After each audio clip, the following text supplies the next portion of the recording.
And then I, Okay, all right. You consider that a friendly state.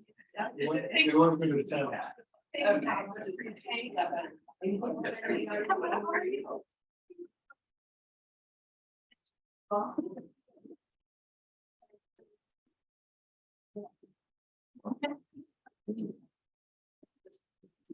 One of the first.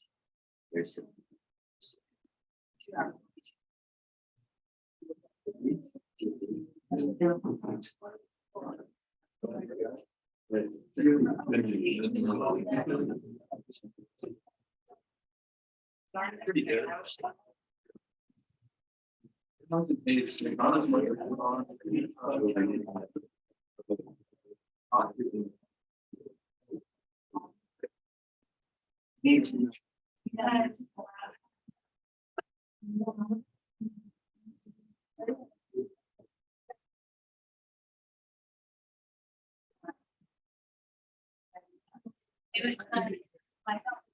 Want to know what?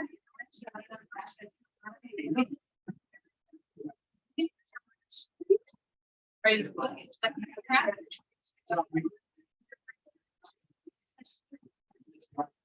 Yeah, it's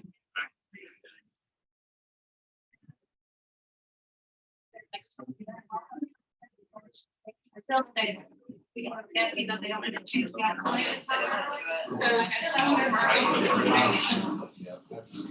Just for regular day. I was like, I'm not. Where are you from, Texas? I was born and raised.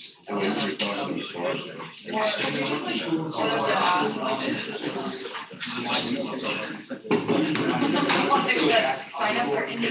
You're like, you like, I do.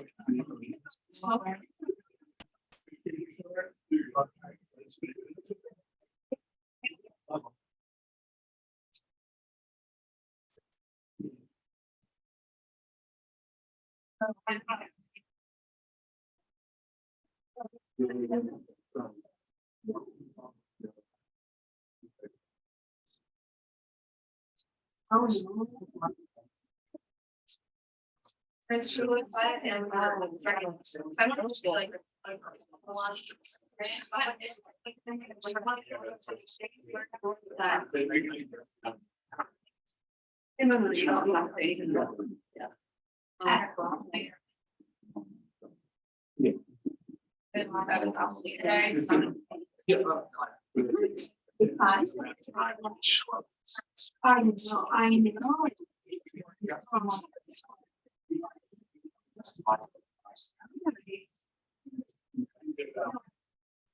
Gotta have each one reaching out for.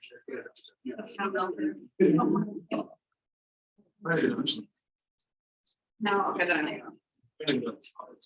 Okay, I will not. I won't, we'll be walking.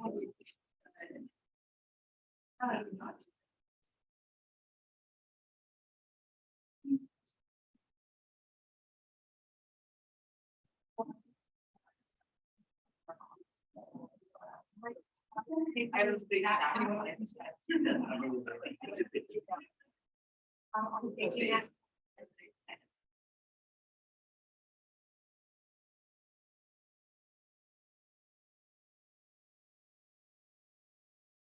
Yeah. Good afternoon.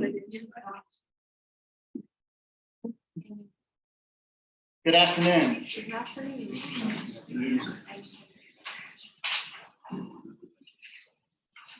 So, see some faces that I recognize, even if I have no clue what names go with them yet. So if we saw each other this morning, you're welcome to tune out for a couple of minutes because I'm going to say a lot of the same things for the benefit of our new folks. I'm Reed Crow. Welcome to Professional Responsibility. I will pause for the groans.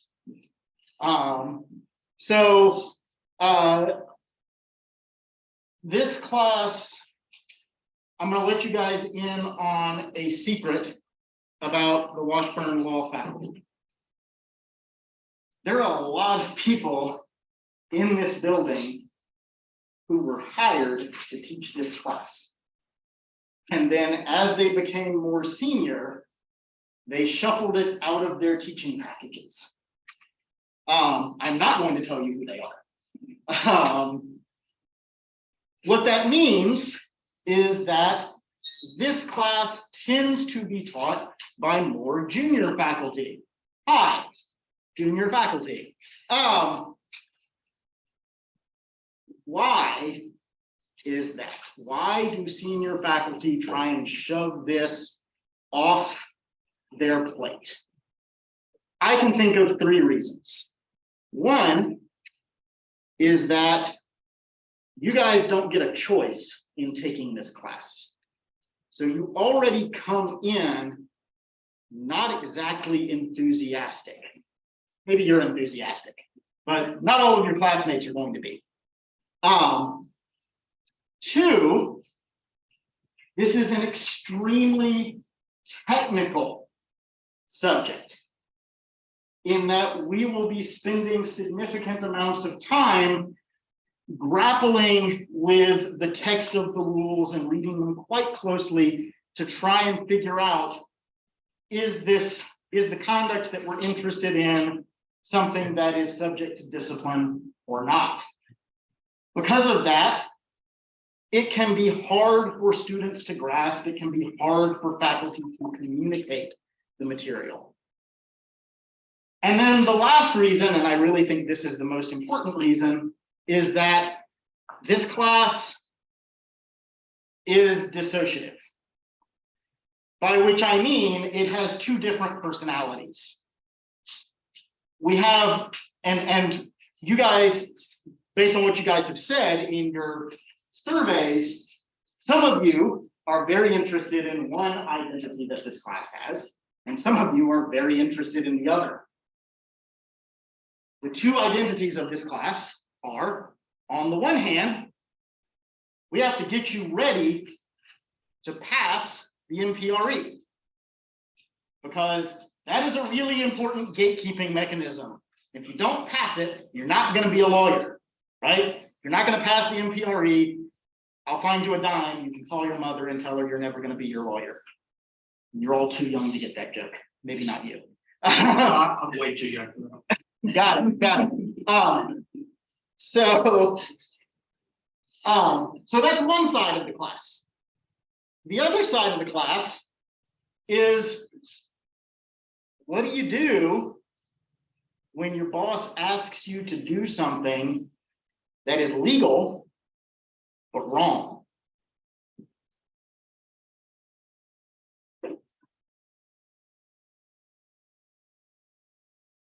That's really the more interesting part of the class. So we will be trying to strike a balance between these 2 identities.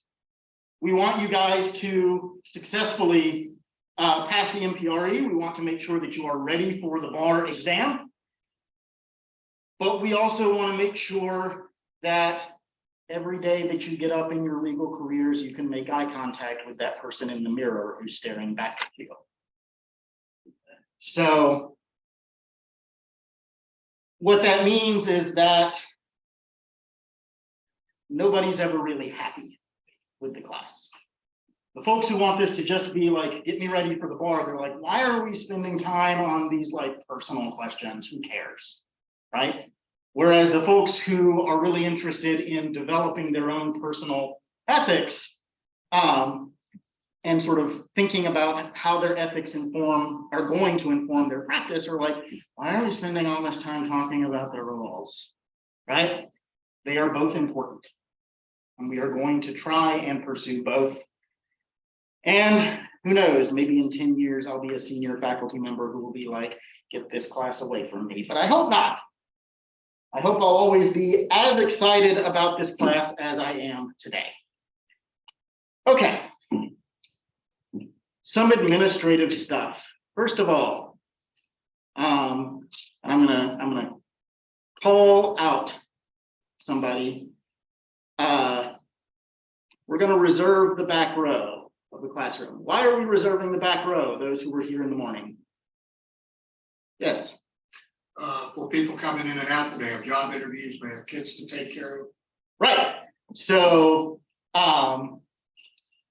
if you need to come in late, slip out early, bring a child or someone elderly that you're responsible for caring for, that caregiving has fallen through, we're going to reserve the back of the room, the last row of seating for you.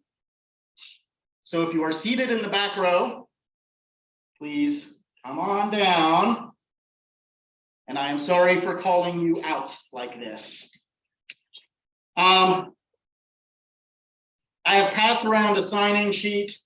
This is not normally how we will take attendance. However, I'm also passing around right now a seating chart.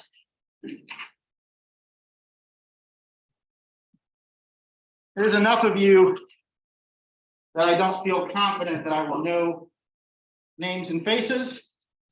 So we're going to associate names with places. Oh, hey, that rhymes. Anyway.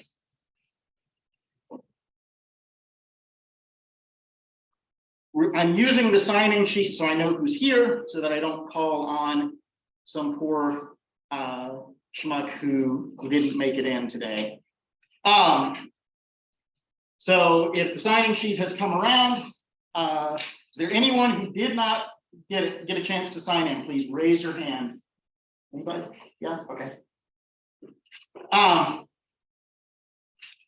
right. Let's see.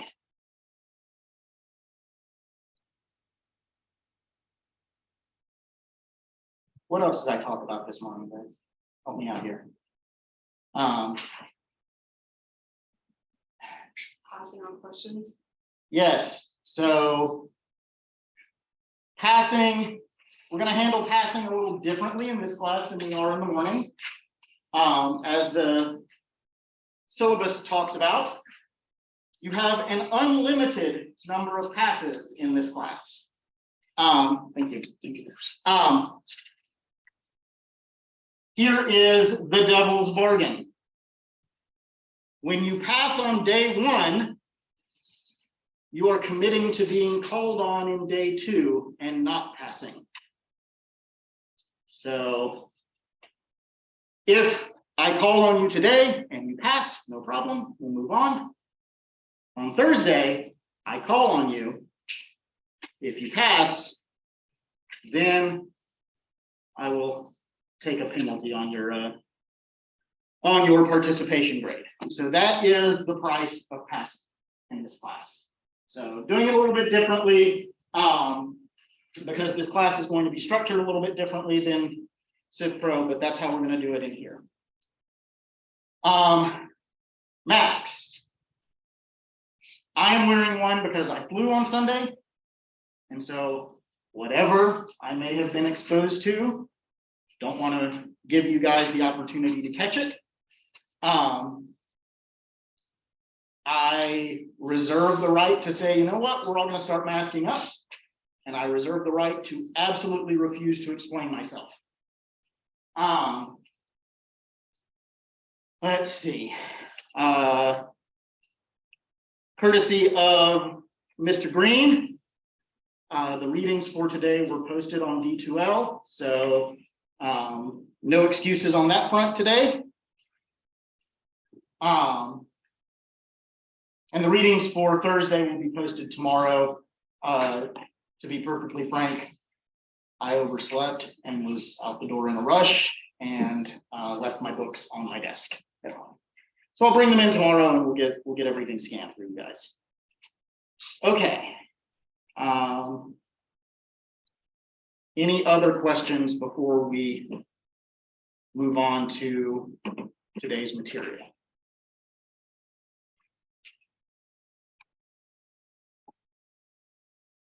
Great, awesome. Okay. So today we're talking about the process by which you become a lawyer. So,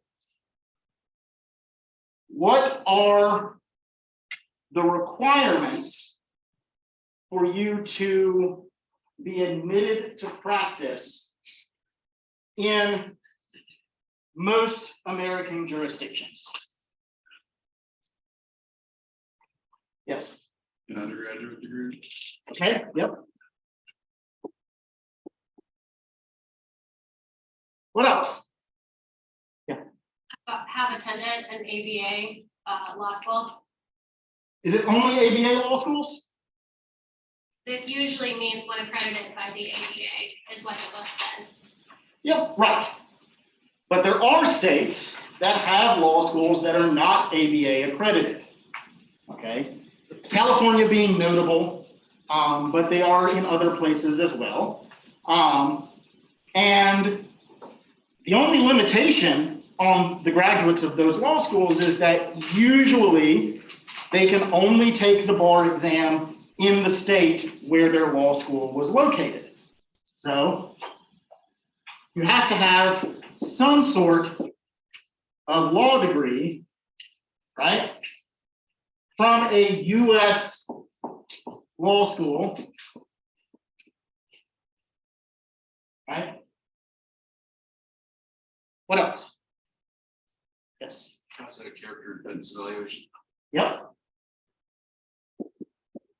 What else? Yes. Bar. Yep. What else? An application for admission to the bar. Right. You don't ask the bar to let you in, they're not going to. So. And what else?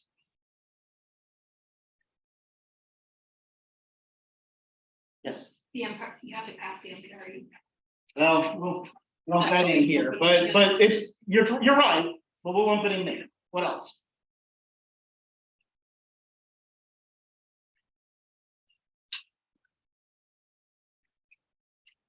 In the vast majority of states, must be a US citizen or a lawful permanent resident.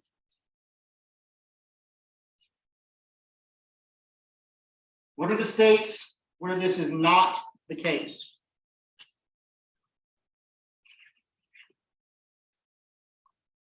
Yes, California, Florida, Illinois, Nebraska, New York, and Wyoming. right. What do we think these states have in common? By the way, right? This is a question, and there will be many of them this semester, where there is not necessarily a right answer that I am looking for. Because to be perfectly frank with you guys, I read that passage in the book and went, huh, that's a weird list. So you had your hand over. Yeah, I'm guessing some have a higher population immigrants that live there, and then some just have the need for lawyers. So we have two hypotheses presented here by your name is Zach. Oh, Zach. Oh, here we go. Two hypotheses, right? One,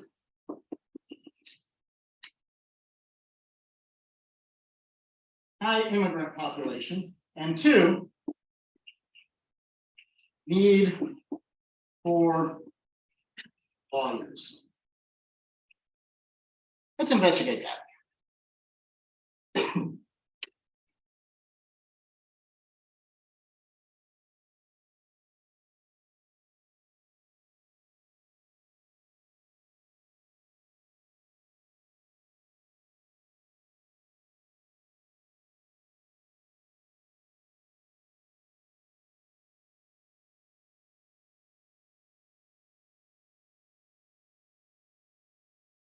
Okay.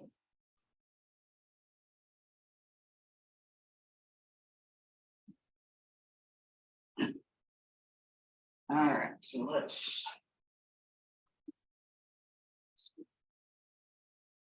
just throw this over here so that we can look at it easily. So this is Pew data on unauthorized immigrant populations. So that, of course, specifically refers to the population of folks who are eligible to be admitted to practice in our 6 states, which were what again? Who gave them to us? Yeah, California, Florida, Illinois, Nebraska, and New York, and Wyoming. California, Florida, Illinois, Nebraska, New York, Wyoming. So if the question is that there's a high immigrant population in some of these states, if that explains this for all 6 states, we should expect them to be standouts in the share of their population that are unauthorized immigrants, right? Well, let's take a look. So, California.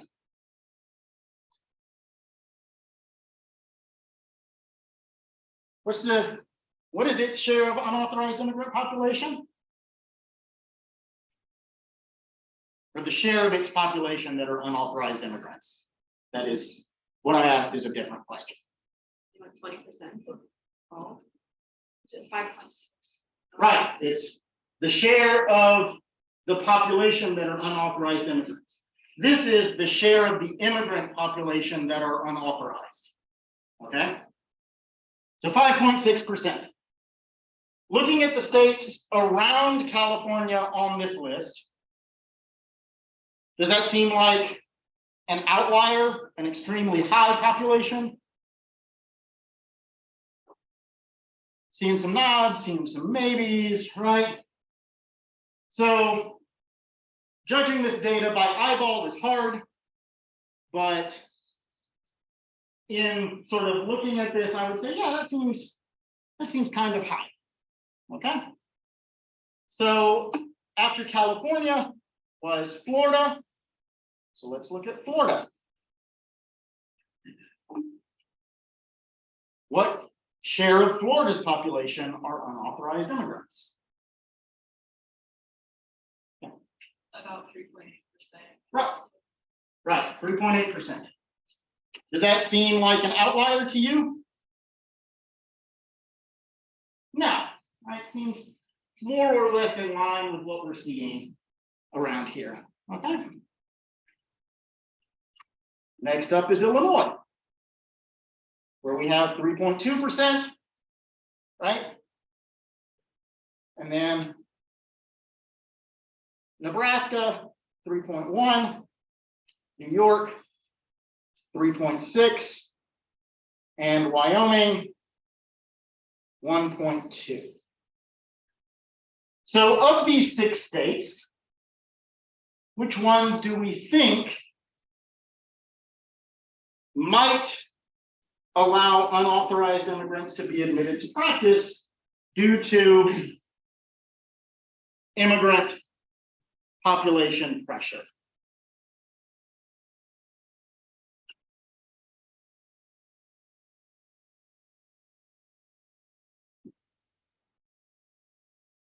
Yes. I mean, certainly California seems that way, and then maybe Florida, Illinois, which are sort of on the higher end of what seems normal. I understand why you say Florida and Illinois. I think I would disagree. I think that they would fall within the variance of what I would describe as like, this seems within the range of normal. California seems probably right. And I think, and just to be clear, I think that Florida and Illinois are arguable. Okay. Just because I conclude differently from you doesn't mean that I think that you're out and out wrong here. So I think there's room for reasonable disagreement here. So that's one potential explanation. Do we think that the second explanation applies to these other 5 states, right? We're going to hold Florida and Illinois as if I'm right for just a moment, right? So do we think that the argument that they need more lawyers is going to apply to these other 5 states? Yes. I think Nebraska and Wyoming would probably fall under that, but I I'll see how the others work. That seems reasonable to me, yes. I think that both hypotheses. Okay, I think that it has to do with foreign language speaking attorneys that are needed. so, So it's not the unauthorized immigrants that are the issue, because many of them are probably authorized immigrants. They're clients. They speak only another language besides English. So they need people who are, well, now let's be clear about what the rule that we're talking about does. Okay? We're talking about 6 states that allow unauthorized immigrants to be admitted to practice. exactly. So they need to be they need to have a sponsored visa in order to, If they are unauthorized, they by definition do not have a sponsored visa. well, they need to have some reason to be here, though. They need to have some sort of or they need to, or they maybe even could be practicing in their home countries. All of these are situations where the immigrant is authorized to be present in the country. The Unauthorized, client or the attorney, the attorney. right? Unauthorized immigrants, we're talking about dreamers, overwhelmingly. Okay. I think it's a foreign language issue. I think that's a reasonable argument, right? My goal here is to make sure that we're talking in the same categories, right? Not because I think that your theory is wrong. Okay. So we have a third hypothesis that it's about foreign language needs. And that probably seems reasonable in California, Florida, and Illinois, probably New York as well. What about Nebraska and Wyoming? High levels of immigrant populations in their large cities, Omaha and out in the oil rigs in Wyoming, they have a high level of migrant population. How high? Doesn't, just because they're unauthorized, that's unauthorized though. You're not talking about people who have gone through processes and they're now working here, but they just don't speak English as their first language. Okay, so we're talking about folks who are present in the country unlawfully, being admitted to practice to service populations that are present lawfully. Correct. Okay. What do we think?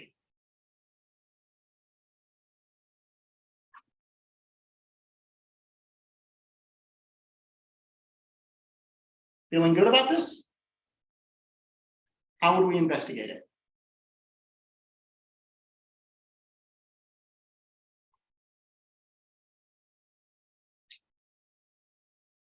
Yes. Maybe bar association data from different states on whether these unauthorized immigrants generally represent speakers of the language other than English.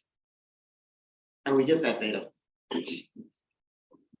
Yeah, can't investigate a question if the data is unobtainable. Is it obtainable on the application per university? So why are they letting people in? You could go directly to the law schools. I mean, Wyoming has Laramie, that's the only law school that's there. Sure. So you could look on their application processes for that group. Imagining myself as an unauthorized immigrant who is wanting to go to law school and be bar member of the bar. Do lawyers in Wyoming all come from Laramie? No, but it would be a good place to start. Probably a lot of them do. There was another hand. Yes. I would say get bar data on the number of lawyers that are bilingual by state, and then see what population needs those specific languages that might be underserved. So does the bar collect that data? The bar that I'm a member of does not. But I think that's an interesting hook, right? Yeah, I think all of these are at least plausible. How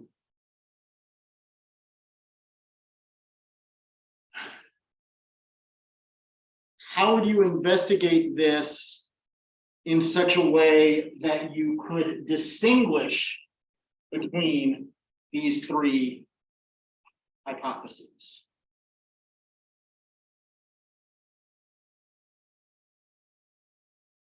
You did not know you were signing up for a research design course, did you?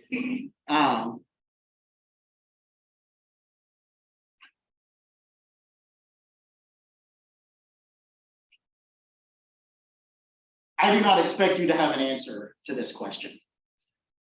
I pose it for this reason. When we are asking questions about who gets to be a lawyer in this country, which is part of what we are going to be doing more or less the rest of the semester, right? With varying types of lenses and frames. Part of the puzzle is, who do we want to serve? Who do we want the profession to look out for? Okay. And so the question of whether only citizens or permanent residents should be admitted to practice is an important piece of the puzzle, and why some states have chosen to expand the gates of the bar, while others have chosen to keep them contracted. That's an important question for us to be thinking about. Why?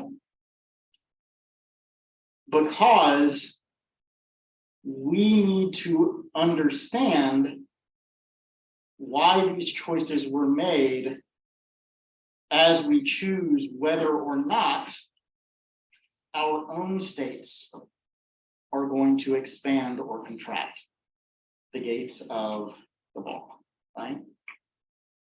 Some of you, I know at least one of you because you emailed me about it, are planning to take the bar in Nebraska,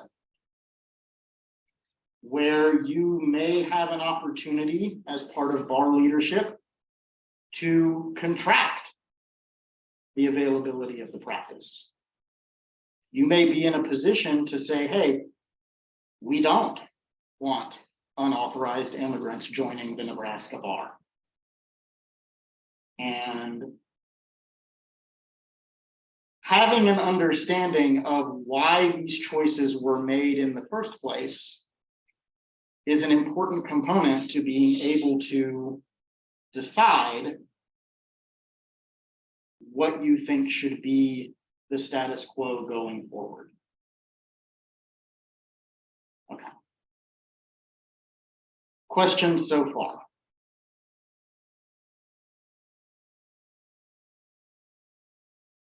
Great.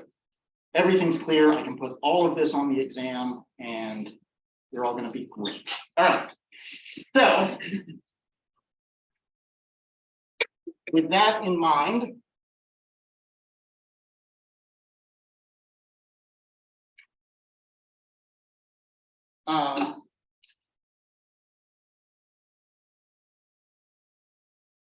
let's move on. Okay.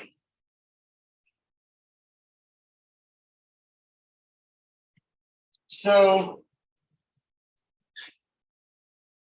this is what you have to do to be admitted to practice. So the things that you have to have. Now, let's crack this open a little bit. What are the parts of the bar exam? Ms. Leeson, what is the first part of the bar exam? The MPRE, Right. or would that be where would the application come first? Hmm? Or would the application come first? Well, so these are not presented in any particular order. Some states do character and fitness before the bar exam, right? New York will not let you sit for the bar exam in the Javits Center if you fail character and fitness. Many other states, including the state where I am licensed, conduct character and fitness after the bar exam. They don't bother investigating you if you fail the exam. Right? So you do all this work, you put all this information in the hands of the bar, and then you have a bad day in July and they just throw it all out. Let me say it's the worst day of your life. Not that I would know. So what else is part of the bar exam?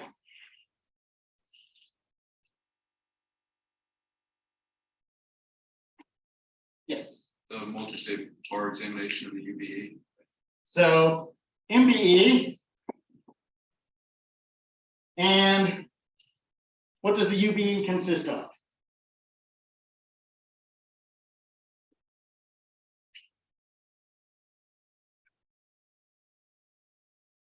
Yes. The MBE, the multi-state essay exam, Yep. and the multi-state performance exam.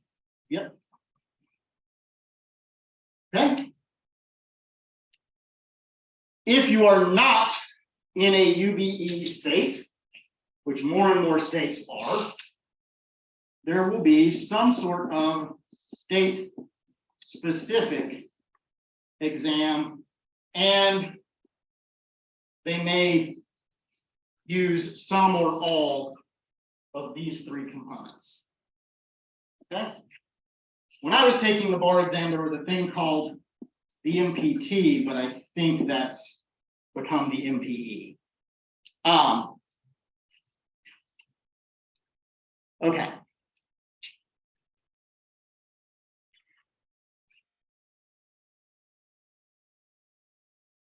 What score do you have to get to pass the bar exam? Trick question. The answer is it depends. Depends on where you are, depends on how hard the exam is, and it also depends on how smart your fellow test takers are.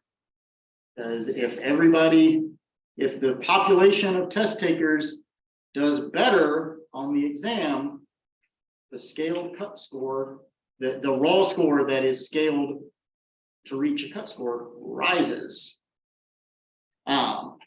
So they try and structure it so that from administration to administration, the population of test takers does not affect the raw score that gets you your passage by much, but the nature of scaling is such that it is impossible for them to eliminate it completely.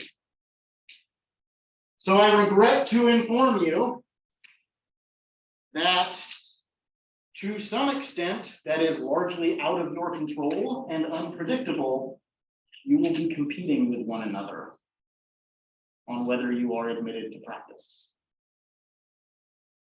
And I apologize for that. So we are now going to step away from the structure of the bar exam. We are going to spend most of the rest of this semester talking about character and fitness. So I'm going to do some cold calling because some of these questions are difficult. All of them do not have right answers. They only have the answers that make sense to you given your own principles and your own ethics. So here is the first one for you, Mr. Ward, wherever you are. Mr. Ward, how is it that bar examiners should consider character and fitness issues?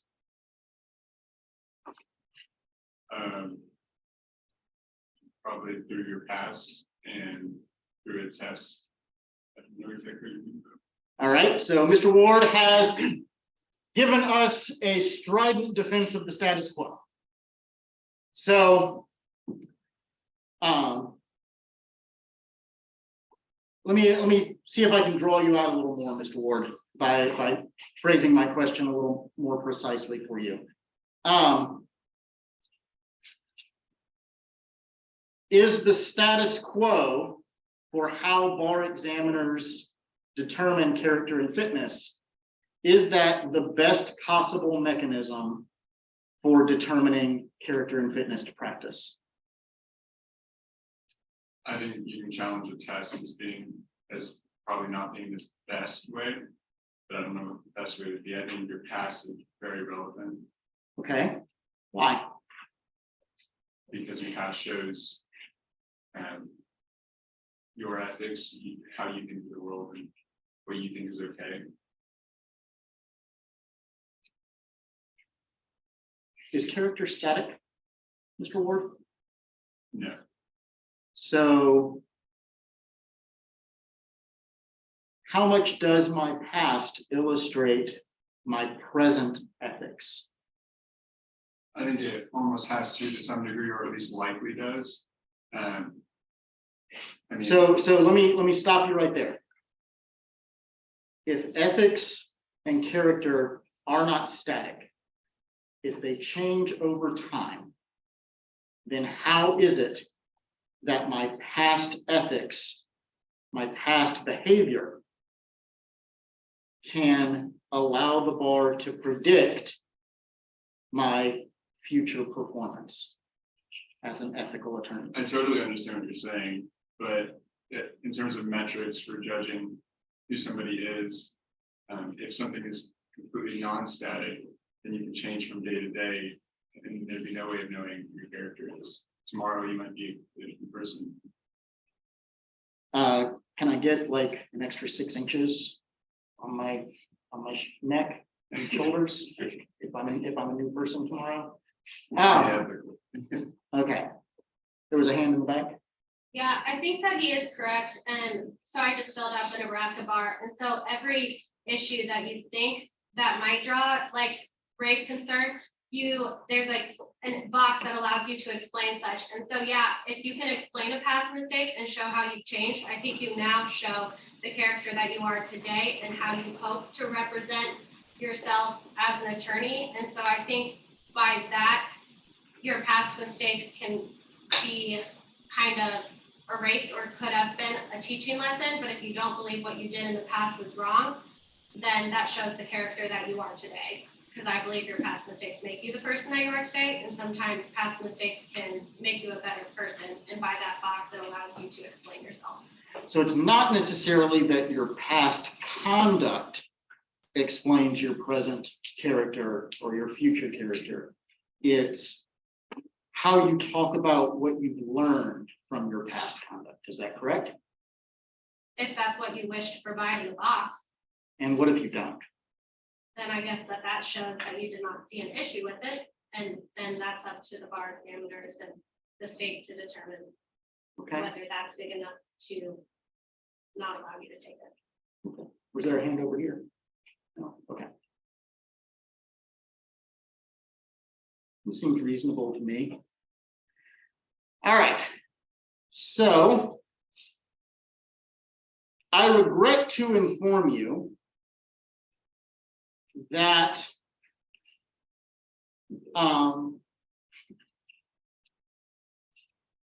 historically, certain political views were seen as incompatible with the practice of law.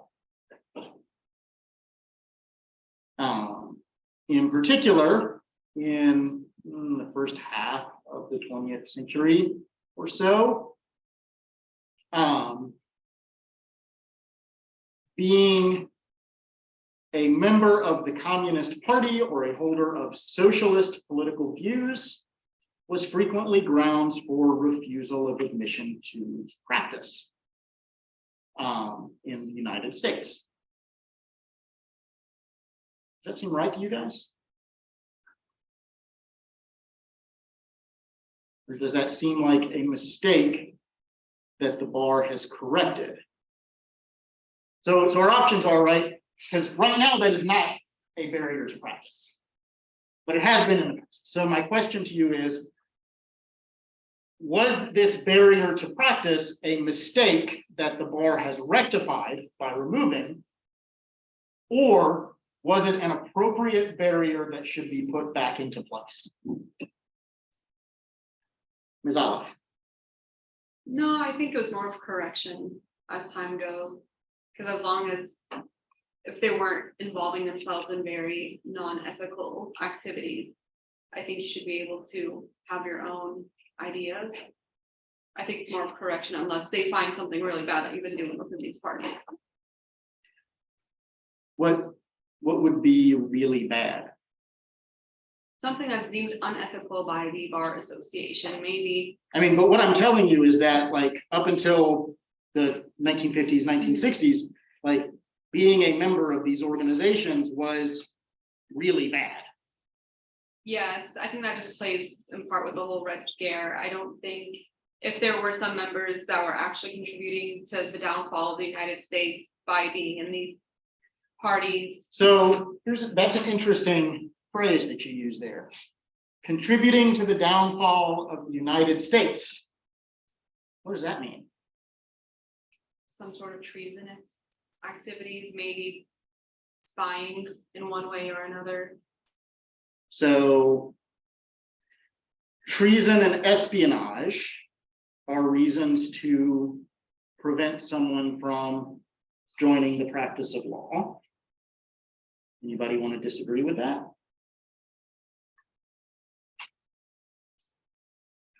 What counts as treason and espionage?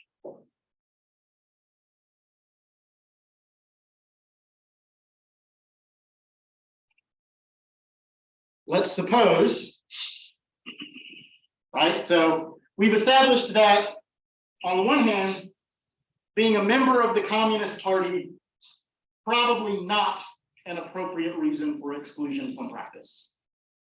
On the other hand, we've said treason and espionage, probably an appropriate reason for exclusion from practice.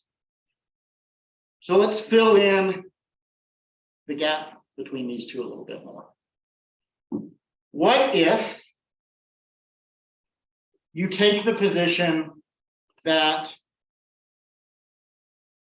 the United States is irreconcilably polarized regionally, and that we should engage in a process of national divorce between liberal regions and conservative regions? Is that a political view that should exclude you from the practice of law? You're shaking your head, Mr. Ward. Your reward for shaking your head is fine.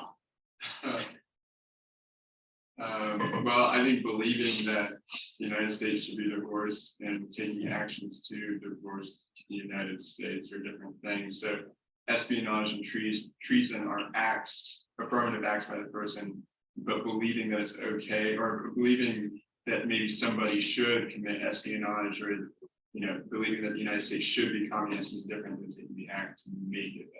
Okay, so the belief action dichotomy, that's an important one. I think that's a useful heuristic, right? We don't want to become the thought police, but we do want to sort of keep an eye on folks' actions.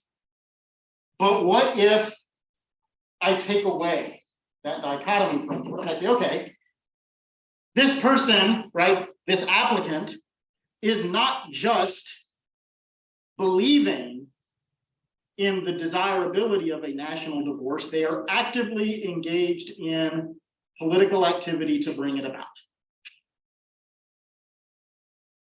Should they be excluded from the practice of law?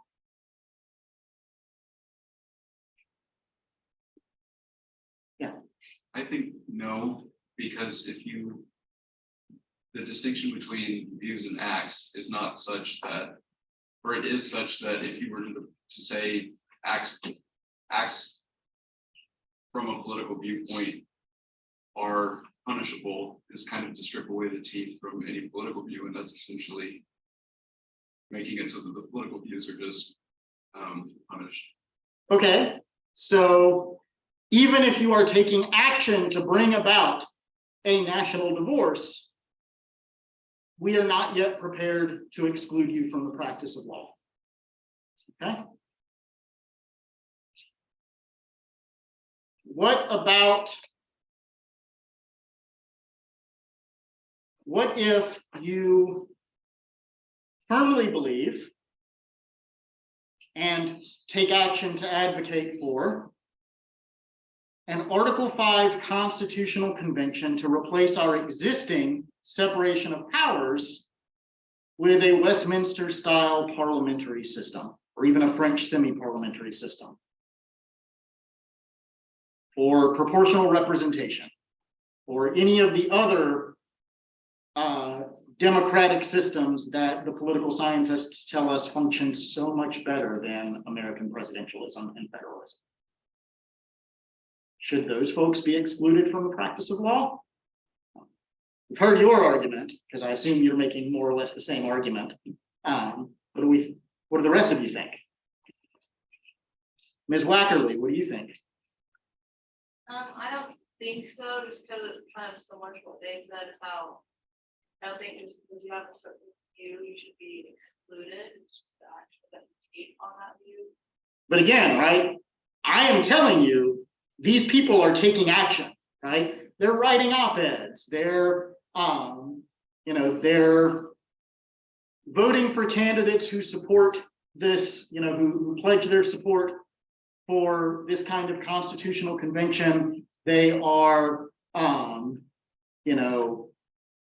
out knocking on doors, putting up yard signs, spending their money, right? So there are actions here, right? We're not, I have taken away your ability to say, well, this is just someone's belief, okay? But they are fundamentally challenging the American political system. Yes.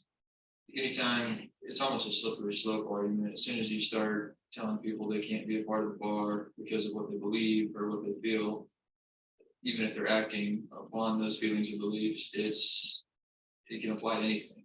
Communism, federalism. I mean, somebody who's using the Fifth Amendment, I mean, that's acting in a way that the United States from the start gave you an ability to do that. So I don't really think it's this profession's place to go in and tell somebody they can't be an attorney because they have these beliefs. Okay. I think that in general, where we are now as a profession more or less agrees with this, right? That politics, no matter how corrosive and distasteful an applicant's particular political views are to the bar examiners, should not be a sole grounds for refusal of admission to the bar. We will talk a very little bit, about a case where that was not true in a later. So, next question. Ms. Farrar. Should former sex workers be permitted to join the bar? Yes. Okay, we're not going to go down the road of like what kinds of sex workers. We're not going to engage in what a friend of mine calls the hierarchy. So why? I think prostitution is a profession like everything else. And so it's like saying, oh, if you were a janitor before, you can't go to law school or be admitted to the bar. I don't think you should exclude based on a profession that someone might have taken up because of bad things happening to them. So former sex workers should be permitted to take the bar if they were engaged in sex work because of economic pressures or they were victims of human trafficking or that sort of thing. Or if they wanted to, if they chose to, I don't think only, money, economic reasons. Okay, is there anybody who wants to disagree? I think you have to base it off of willful, neglect of laws too, so I mean, if this is a. Okay, I'm gonna stop you right there. Close your eyes. Everybody close your eyes. Raise your hand if you've ever smoked pot. Okay. Everyone whose hand is raised, you are now ineligible for admission to the bar by this standard, right? You can open your eyes now. If you think that's okay, right, that's fine. But you're gonna be excluding a lot more people than you think you are. Yes, What if you smoked it in the Netherlands?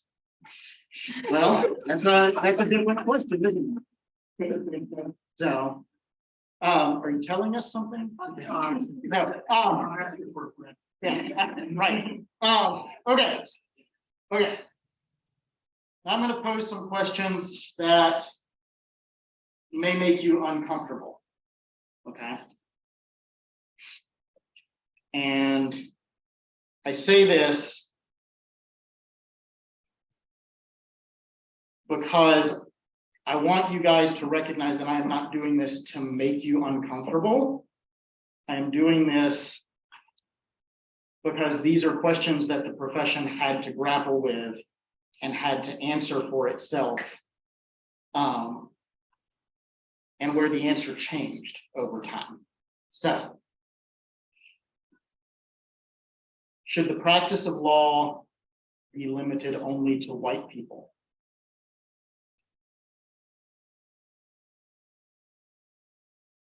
What about only men?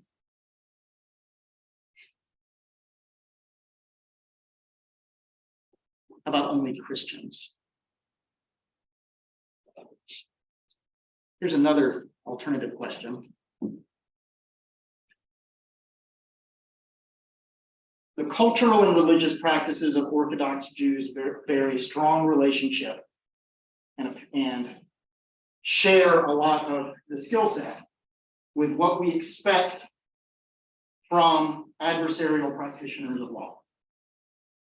Should we limit the practice of law to Orthodox Jews? Yeah, all of you get out. I'm the only one that's allowed to count. No.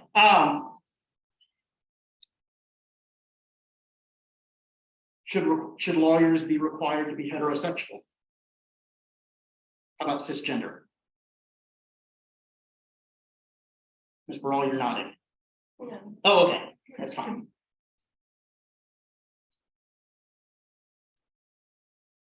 The profession has historically engaged in practices of exclusion. In all of these practices of exclusion, okay, they have not only limited the practice of law to Orthodox Jews, that I'm aware of.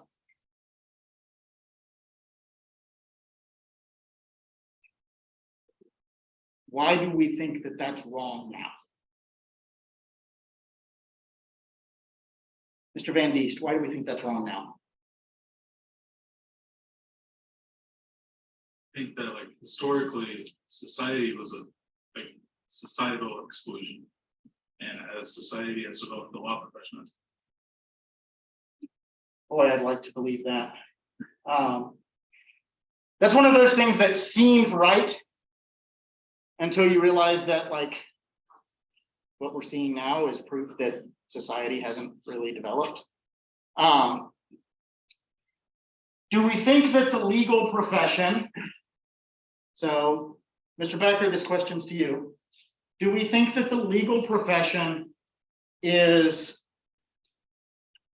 leading society or lagging society in terms of developing inclusive practices? I think it kind of ebbs and flows. You see like a lot of great times of change and progress on it with the way lawyers and judges argue things. And then I think you see times where it kind of constricts and there's less progression in the law and in society. On the whole, though, I think that it tends towards being more just all the time. I'd like to believe that too. So, Mr. Thompson, you've heard Mr. Becker's explanation for the empirical state of the world in terms of the relationship between the bar and the broader society. What do you think should be the relationship? Do you think that the bar should lead society in developing inclusion, or should we reflect it? That's a good question. I don't. I appreciate your approval. I don't think that we currently lead or reflect it. I think as far as getting admitted to the bar, we're probably lagging, which was your first question. I think we should at least reflect it though, if not lead it. Okay, fair enough. All right. So I'm aware of what you guys undertake in order to attend law school. So here's a question that will cut close to each and every one of you. How much debt should an applicant hold before the committee engages in a more searching inquiry of their record? Yes. I think they should be allowed quite a bit of debt, and that looks like one of the case studies we had, is that one guy was denied admission because he had like $115,000 in debt, most of that from law school. Yeah. And he was working in the public sector, but at a job that he couldn't begin to start paying it off, and they denied based on his bad credit. To me, that's just patently unfair. So anybody disagree? This one hits very close to home. For all of us, I still have $100,000 in law school debt. Yeah. thank you. I don't disagree, and I'm not espousing my personal opinion. I just think the counter argument is kind of the same as you're trying to get like secret clearance for the government where you have a good amount of debt, or you have a substance abuse problem, you have an addiction, there's a chance that there may be a higher increase chance there would be a temptation to engage in activity that would get you money quicker that may not be totally above board. I think is the argument. Yeah, I have personal feelings, but I think that's kind of the. So I think that's correct, right? That's the argument behind the idea that debt or substance abuse should trigger a greater inquiry from the committee.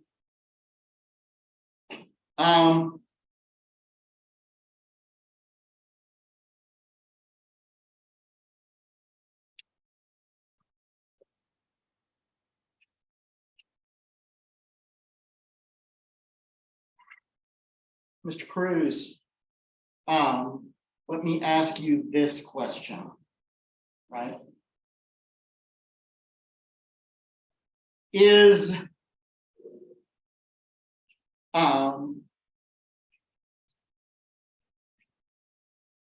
the practice of law similar enough to the stakes involved in a security clearance to justify those arguments overlapping? Probably not. I mean, if we're talking about something top secret, national security wise, I would say that I would place that in higher value than a normal client. Is there anybody who wants to take the other view? That, yes. I mean, a law degree kind of carries with it a lot of ability to enter into government and things like that. And so. Well, I can tell you right now, even with a law degree, you're not getting a security clearance if you don't pass what they, even with a law license. If the FBI is convinced that you're a problem, you're not getting that security clearance, even if the bar passed you. So, but do we think that the stakes are equivalent? I think is the question. Yes, Mr. Ward. maybe they aren't when you consider like military applications or things that the government is involved in. But in the sense of what severity we should treat our relationship with our clients and as lawyers of society, I think they are. So I think this is a really important point. Whether the stakes are the same depends a great deal on the perspective that you take. Okay. From our sort of external 30,000 foot, we see all the perspective, then I think I agree with Mr. Cruz that national security certainly seems to loom much larger than the interests of individual particular clients. But to those clients, the way that you treat them is the most important thing in your relationship with them. Whether you treat them ethically, whether you treat them humanely, are the most important things that happen. Okay. So we've talked a lot about, various types of things that aren't illegal, but may be icky to certain segments of the population, ranging from racism to distasteful political views to debt. But now, Mr. Simmons, should a criminal past prevent admission to the bar? Is it criminal past? Yes. No. Why not? Yes. For a lot of the same reasons that we've talked about, but, okay, I mean, that's gatekeeping a lot of people. As we know, our prison system is crazy. A lot of people are in there, so I think with holding prisoners, or was thinking might have been younger, different situation. It is kind of like that. that seems consistent with a lot of the arguments that we see from folks who support allowing those with a criminal past to be admitted to the bar. And I'm gonna say this, because it occurred to me as I was calling on him, that some of you may think that I called on Mr. Simmons for that question because of who Mr. Simmons is, in the fact that he's a Black man. And it just so happens that you were next on my list. So is there anyone who wants to take the other side of that argument and argue for excluding folks with a criminal past from the bar? Let's hear from new voices. Yes, Mr. Cruz. It depends on the crime. Okay, why? I would exclude violent offenders Why? because they tend to be violent in a high pressure situation. They're handling a lot of Do they? clients. I can imagine it would create a stressful environment that could allow somebody who had been previously violent to continue to be. Sort of like, again, it's a very specific niche thing, but a perfect storm type situation. But I think it speaks to the type of person. I mean, if somebody murdered somebody, I don't think you'd necessarily trust them as your legal counsel. Okay, Unless it was an accident, then we could relate to, well, it wasn't intentional. okay, I think it's, if they're repeat offenders, then, and they keep making the same mistake over and over again, you can look into it over, maybe not specific crimes, or maybe there are certain ones that I think there's a limit. okay. Is all of did you have your hand raised or? I'm just gonna say it has to be case by case. You can't really say, like what Mr. Cruz said, if you murdered someone, it's like, okay, what were the circumstances? You can't just look, he murdered someone, he can't be admitted to the bar.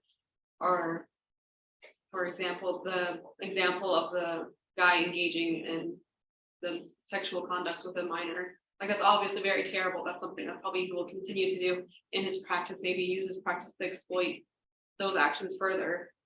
So it has to be reviewed very carefully, but I don't think all of them should be. Okay. So we've spent at this point probably about 45 minutes sort of trying to find boundaries, right? Who is it that we should let in? Who should we exclude? Here, I think, is the most important question in this boundary drawing exercise. Now, I'm not going to put it to anyone in particular. I want all of you to think on it. And then if no one volunteers, I'll start cold calling. But here it is. Who gave you the right? By what right do you claim the power to decide who's in and who's out?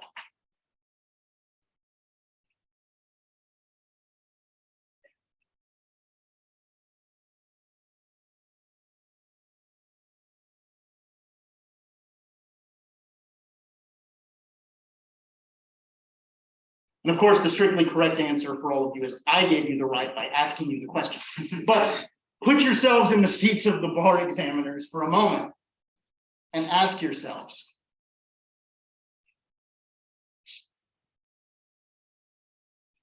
why is this an exercise that you are worthy to engage in?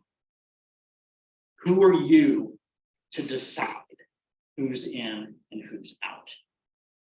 Who are you to decide what makes someone fit to practice law versus someone who is not?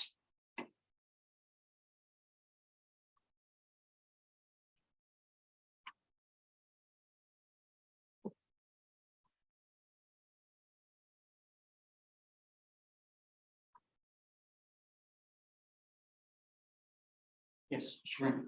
Yeah, so your bar examiner, if you're a member of the legal profession, there's a perspective that any of us have, even law students, about being in the field, what you kind of have to correctly represent clients and to act as the profession sees its ethics.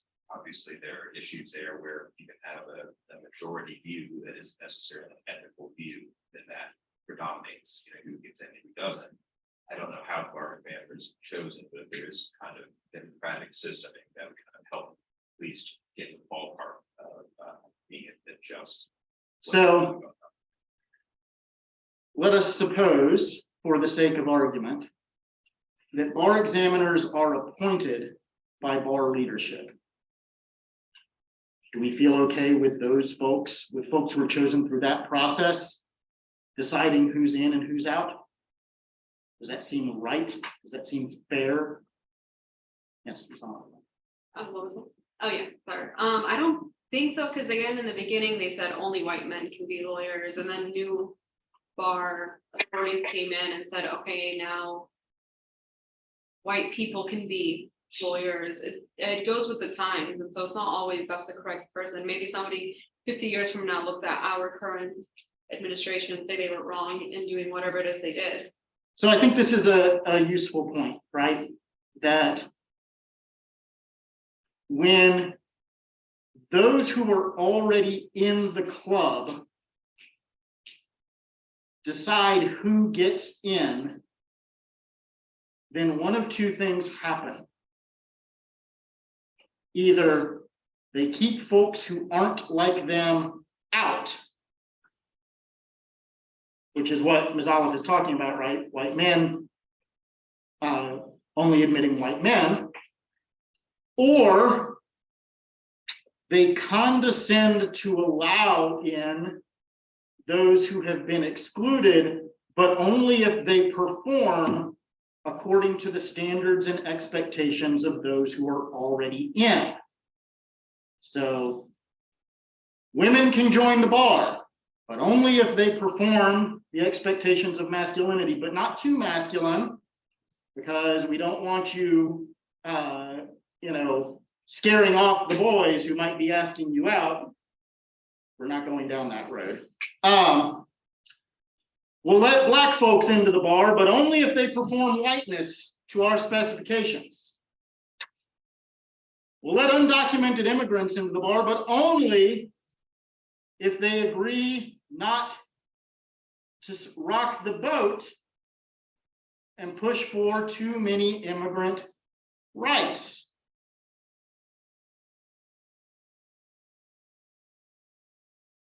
As Frederick Douglass put it, power concedes nothing without a demand. Never has and never will. And so, what I want you to take away from this conversation is that the bar has the right to draw these boundaries because we refuse to envision a world where they don't.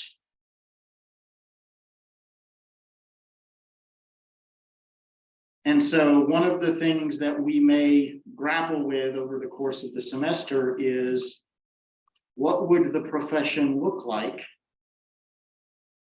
without gatekeepers? Okay.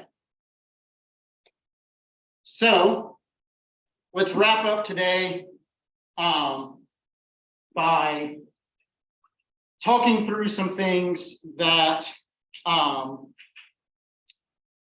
going to be very relevant for you guys as you get ready to jump through the hoops that we make you jump through, rightly or wrongly, right? As you are preparing your character and fitness application, how honest should you be?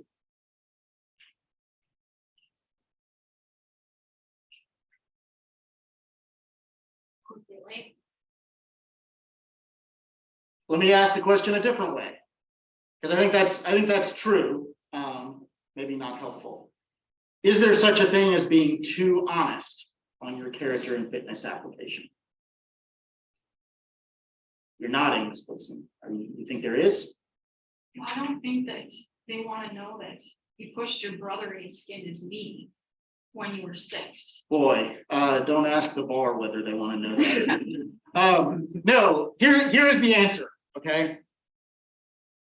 If you do not know whether they want to know it, they do. Okay? If you are absolutely certain that the bar is not interested in whether you pushed your brother and he skinned his knee when you were 9 years old, then you can exclude it.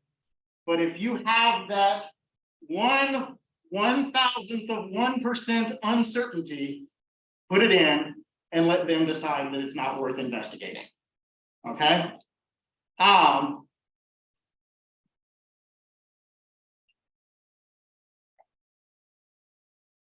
What should you do with your social media?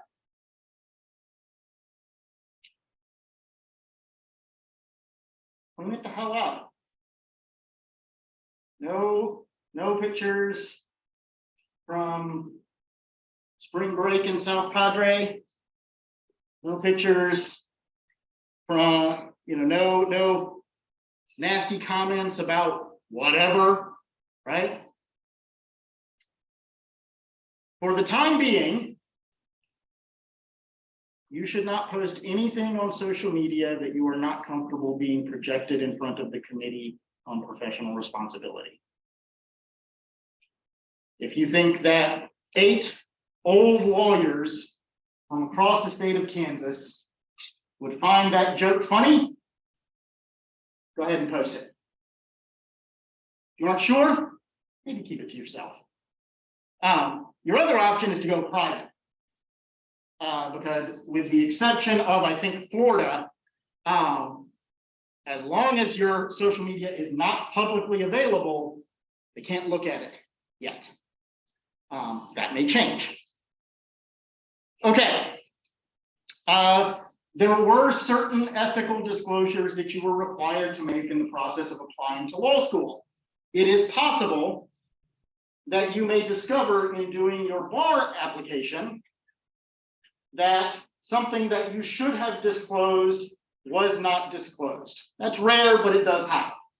If that happened to you, go and talk to Dean Lowry, and she will help you sort of work through that process. Should be manageable. All right. Do not close your eyes. Do not raise your hand. If you are currently in treatment for mental illness and mental health. Okay. First of all, hi, welcome to the club. Second of all, the bar is going to be curious about that.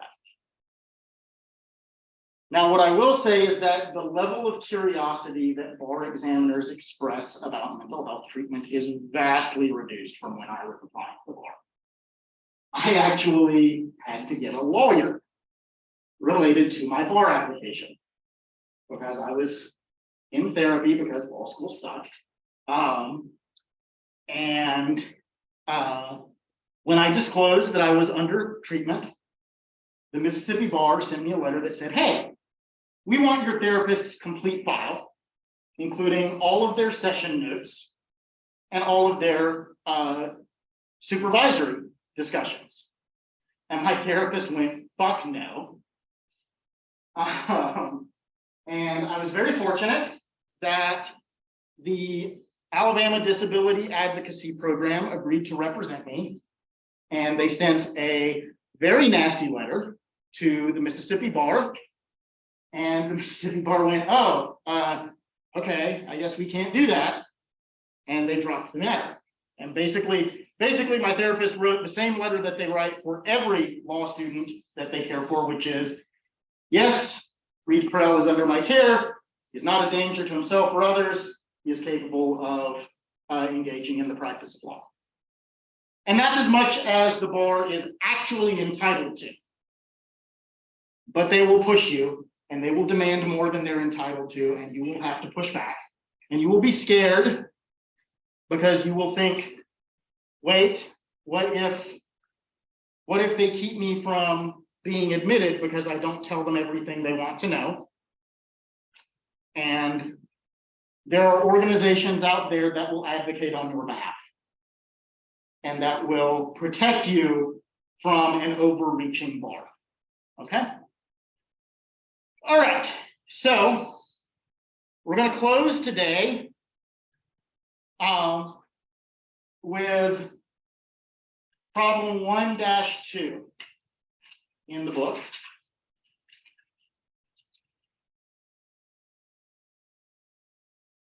So I would like you to take a second and refresh your memory of this. And then I'm going to ask you to get up and do a little dance, and not a little dance, but we'll explain.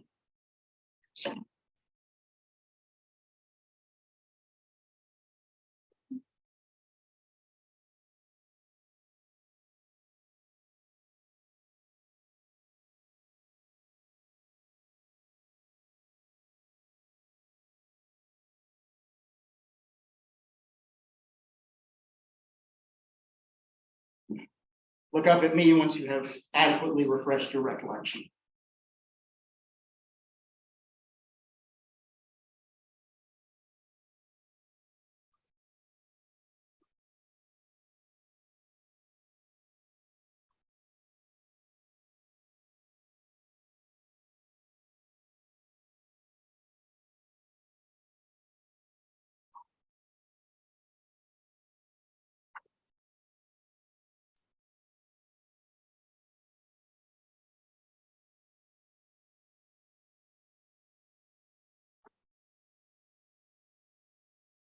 Okay, so here's the deal. In the back corner of the room to my right, your left, is expulsion. All the way at the front end of the room, my left by the paper towel dispenser, is no discipline. Arrange yourselves somewhere along this spectrum according to what you think the right outcome here is.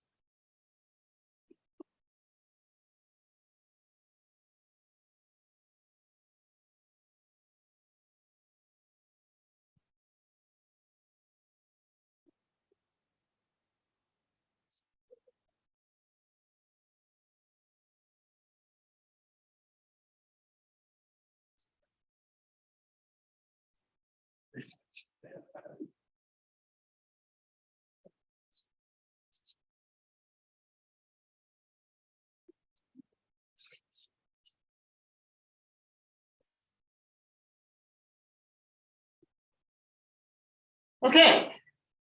So. First of all, I'm gonna ask a really dumb question, all right?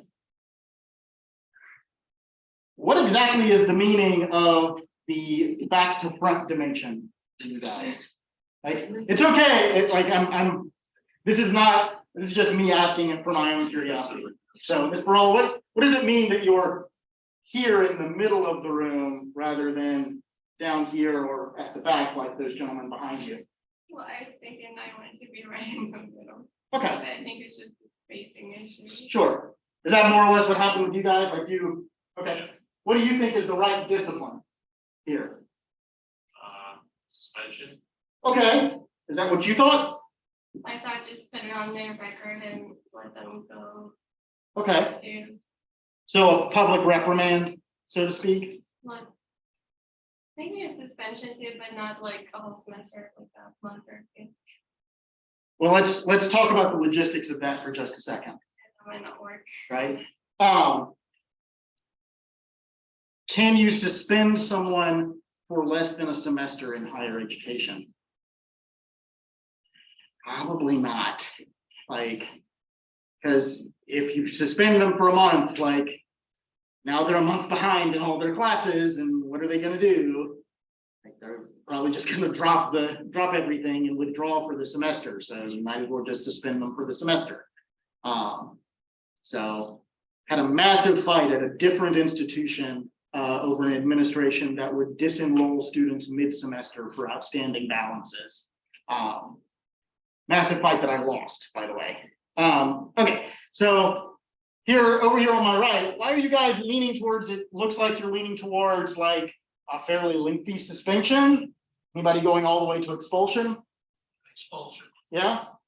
Why? I mean, this is a murderer's row of infractions that she made, and, even at the very end, she tried to put it off on someone else and say that he talked her into it, it's not her fault, she's not responsible. I mean, like Josh and I were talking about, she actually went in with computer software and changed her grade, not to mention all the lies and falsifications before and after. That's ridiculous. Okay. About down here, you guys think should happen? Randy? I was thinking just private reprimand, Okay. something noted in for future honor code violations, but this is the first violation. Ms. McHenry? Also private reprimand, and in there, it talks about, like her own struggles with the pressures of law school, the pressures of price of law school, her family. So I would say something like monthly check-ins with one of the academic. Mr. Simmons? Yeah, so I saw that she's from a different country, and that's not as, maybe I'm a sophomore, but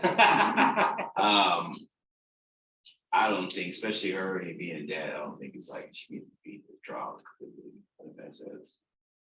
It's easy to say when you're not in that position, but life gets hard sometimes, so. I don't know. I think all of these positions are defensible, right? But I hope that the lesson that you've taken from this exercise is A, that after 85 minutes, it's nice to get up and move around a little bit. But also that we can all look at the same facts with the same sort of principles governing them and not necessarily come to the same conclusion about what the right answer is. So I hope that at the bare minimum, you all take away from this that in this class and in a lot of your law school classes, there may not be a right answer, even if we all agree on the facts and the law that apply. Okay? All right. So see you guys on Thursday. Tomorrow's reading will be posted. Thursday's reading will be posted tomorrow for those of you who need it. And yeah, take care, guys. Oh, thank you. Yeah, well, This is just something. You got so. What's that? No, not with that.